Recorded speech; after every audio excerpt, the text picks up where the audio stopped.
welcome. So today we're here with an exciting announcement about I So Appreciate You. Season 2 is right around the corner and, drum roll, that's a terrible drum roll, we have a new co-host. So I want everybody to welcome Melanie Hoffert. Melanie, hi. Oh, Nadege, thank you. Yes, I'm so happy to be here. I have some really big shoes to fill. Actually, you have really small shoes to fill. I was going to say it, but I wanted you to say yes. Pahua is wonderful, but her shoes are small. Yes, but big personality shoes. So I'm super, super excited. All right. So before we dive right in with the sort of getting to know you, we get to do 3 quick questions with ourselves, I guess. Okay. And so normally, these questions are a surprise to our guests. But these are actually a surprise to us. We have not seen these questions, so we're about to see them for the first time. I hope I make it through. I hope I pass this test. The first, me too. The first host test. Okay. All right. I'll do the first one. Are you ready? Yep, I am. So it is art exhibit or live music. See, for me, this is easy. Art exhibit. This is a tough one for me. I live music. All right. I mean, I'm like an old lady when it comes to sound. Yeah. And I've been like that since I was like a kid. So live music is like legit hard for me. I'm talking like a Dakota Jazz Club. Like that's what I'm saying. Live music. Go sit down and have like food delivered to me and listen to pleasant music. I'm not going to lie. Even that is. Oh, okay. I'm learning something. Good. All right. You got the second one. Oh, yes. Thank you. Should I love this. Black licorice be allowed? Oh, yes. No. What? I mean, okay, fine. The flavor is useful in lots of contexts, but I'm not interested in black licorice. Oh, no, I had a whole bag that I ate myself just like a couple of weeks ago because nobody likes it. Especially the black licorice with the crunchy candy shell. Oh, Nadege, for everybody listening, she's making faces that I can't even describe. But all right, we are now 2 for 2 on opposite sides. Yeah, we are. All right, let's see what happens now. New restaurant or old favorite? This is legitimately hard for me. I bet this is hard for you. I'm gonna weigh in on this. I think old favorite. I wish I was new restaurant. I'm old favorite. Legitimately, I don't know because like we love going to new restaurants. Love, but also love being regulars at the bars where like I can name you like the 5 or 6 places, and when you walk in and they say hey because they actually know you, that feeling is so awesome. So I just have to say that you're sort of an expert in this area. I have asked you for recommendations on where to go, and I've always been happy. So I think I'm going to lean towards old favorite because you won't be disappointed. Yes. But like this was like by hair that I didn't pick new restaurant. Awesome. Well, did I do okay? I don't know. Did I? I've never done the 3 quick You do everything okay. Yes. So we should like talk a little bit about our relationship so that folks know. So we've worked together now for about 4 years. Yes. That seems right. It seems longer because the COVID years count for like 20. Right. So we've worked together a really long time. Our entire lifetimes, basically. And you lead our marketing team. Yes. Shout out to the Marcom team. Yes. Who makes this happen behind the scenes. Well, and speaking of behind the scenes, for everyone who didn't know, like Melanie was more or less an unofficial sort of third co-host to I So Appreciate You last season. I mean, she was like right in the room where it happens. Yes. I was, along with my colleague Kathleen Smith, who is now with us. But we were basically producers, and it was a first time for all of us to go through a podcast, and it was really wonderful to listen. But here I am in front of the mic, which is the fun part. Yes. Okay, so we can talk about work because that's great, but I have a very important question to ask you. What is it? Okay. I know that you are a new cat mom. And I know this because I got to be there at that sort of moment of connection. Yes. But I just want you to tell folks, how did you meet this new love of your life? Nadege, you and I will forever be bonded. Please, people who don't like cats, don't tune out just yet. Like, listen to this story. Right. Melanie also really loves dogs. So I do. Equal opportunity pet love. But you have to understand that something magical happened. Nadege joined me and some friends at my cabin, which is in rural Minnesota, and there's a barn. There's a barn that has a lot of baby kittens, and I've sort of had my eyes on these kittens. So Nadege and I went up, looked at the kittens, and there was one that came out and plopped on her back, put her little tummy in the air. And so that was the first encounter. And Nadege was like, well, that's your kitten. I'm like, no, I don't know. I don't know for sure. So we came back the next day, and sure enough, none of the kittens came to me, but this one came 2 inch high little fur puff came galloping towards me again. Just got on her back, wanted her tummy scratched. And so that was essentially how we picked this kitten. Okay, but to be clear, Melanie still didn't take the kitten after that second time. That's right. I was like, this is your cat. Yeah, why are we pretending that this is not your cat? Yes, we did come back a third time because, this is a big decision. I just got done being a cat mom for almost 20 years with 2 cats who passed away in the last 2 years. And so this is kind of an emotional thing. And I'm thinking, okay, do I have 20 more years in my life for a cat? Turns out I do, because we went back the third time, and this little nugget. It was the only cat that came out. Let me be clear. Yes. Only cat. Of 20 cats. And so, yes, if anyone needs a cat, by the way, I have cats to find homes for, but the barn owners are taking care of that. But so then she became we took her back to the cabin, and she is adorable and mini. Like, I'm talking like a teacup mini little kitty. Yep, she's pocket sized right now. Yes. Okay, but does she have a name? She does. Are we revealing it here? Can you do another drum roll? Drum roll. Okay, yes. Her name, and let me explain where this name originated from. Nadege and I were going back and forth because her personality, she's determined. She's like, I'm getting out of this barn. I'm living in the city. She is very just spunky, clear-eyed. So we were thinking of literary characters, like young, powerful girls. So that's one piece of information. The other is that Emily, my wife, insisted that it start with an L, because we have a dog named Lyle. His name is Lyle Levy. He was born near Levy in New Orleans. So we were thinking about it, and it just turns out that I have a young girl in my life. She's my cousin's daughter who matches that criteria. She and I get together, and we're writing books, and she wants to do talk shows like this. Like, we've made videos, and she's just determined, and I'm like, okay, you're gonna have a namesake. So the kitty's name is Lucy Lake. That's amazing. That's Lucy so Lake. good. Yes, her middle name is Lake. For the water. For the water that she was born near. Right. Well, and water, that's super important to you. Yes. I'm in a brilliant transition right here. So watch it.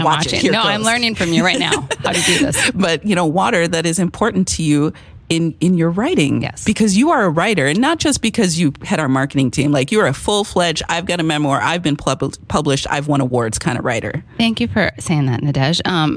Yes, I am. And my second book is about water. So yes, I've been studying water. Yeah, that was a brilliant transition. See, yes. Sometimes. Yes. So it's my second book, and I did publish a memoir now quite a few years ago. But it's called Prairie Silence, and it's my journey growing up gay in rural North Dakota, and going back trying to reconcile my silence, as well as farming for a month. So it's a really good book. If you haven't read it, you should read it. It's great. Thank you, Nadege. Yes. So writing is a big part of my life. All right. So we've got the writing, we've got the pet mom, the cat. Seriously, she's so cute, folks. We've got to put a picture up. Okay. All right. We've got Instagram's going to see Lucy Lake. We've got to introduce folks to Lucy Lake. But let's talk a little bit about work, because that's where we've connected. And so sometimes I think about your job, I think about your whole team's job, and I think, our foundation does a ton of stuff, all over the place. We support community, we inspire philanthropy. We're just doing so many things, and you all have to shape that. And you have to tell the stories of who we are and what we do. And can you just what is your job, Melanie? What is your job? I would say, again, shout out to the Marcom team. We're a small and mighty team, but we do everything from working with our president and CEO, Eric Jolly, on his getting his voice into the world, from working with you, Nadege, to social media, website, etc. But you're naming an important part of our job, which is that storytelling. And as a writer, I really sort of believe that one of our last hopes as a society right now, this maybe goes back to art a little bit too, is really, really having a perspective that is not our own. And how do we do that? It's by embodying or just spending time with someone else who's different from us or who has a different story. And so storytelling is a big piece of that. So yes, we have done a lot of storytelling, both from the perspective of the foundation and sharing our space with our community partners. And so Yeah, storytelling, it's kind of that throughput for me professionally. It's really looking at and believing in the power of story to make a difference, because I think it does.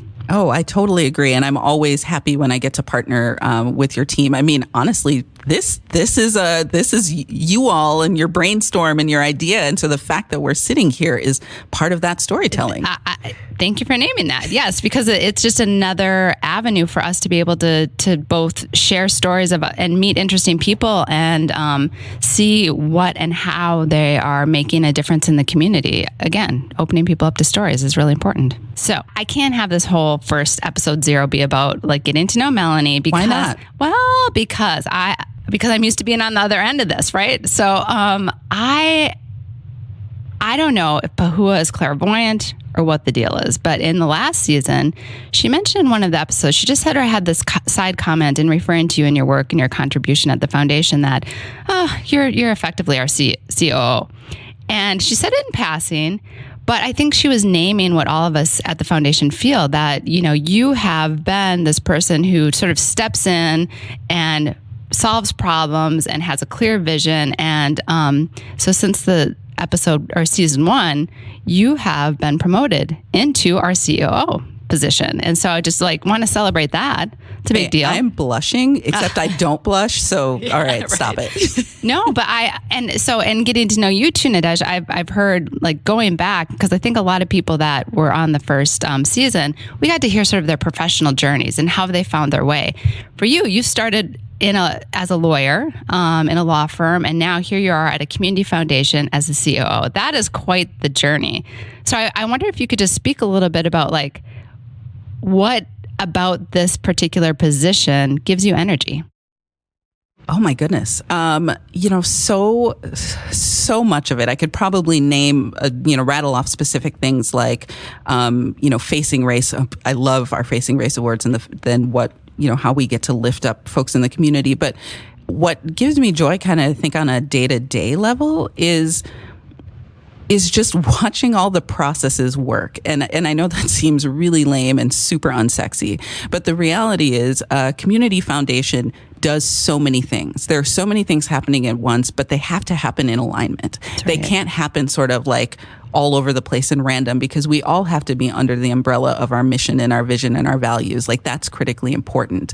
But also people need to be laser focused on what they're doing. And so in this weird way, I get to sit and sort of watch so many things and help push and pull levers to make sure that everybody is being successful. When any team is successful, I think that's an amazing day. Yes, that's great. No, and you certainly do that. And I think we see the results of that every day. And so just because this is going to be an important part of this season 2, you mentioned my kitty, Lucy Lake, who everyone's met. I just also wanted to just name that you have 2 kitties in your life, Toro and Felix, that show up on some of our calls. So we get to see them. Can you just describe who these 2 beings are so we know? Well, the deep sigh is because my 2 boys are ridiculous in their own way. Toro is an overgrown kitten. He is almost, oh my goodness, is he almost 3? I'd lost track. He's not a COVID kitten, but we adopted him in February, right before COVID happened.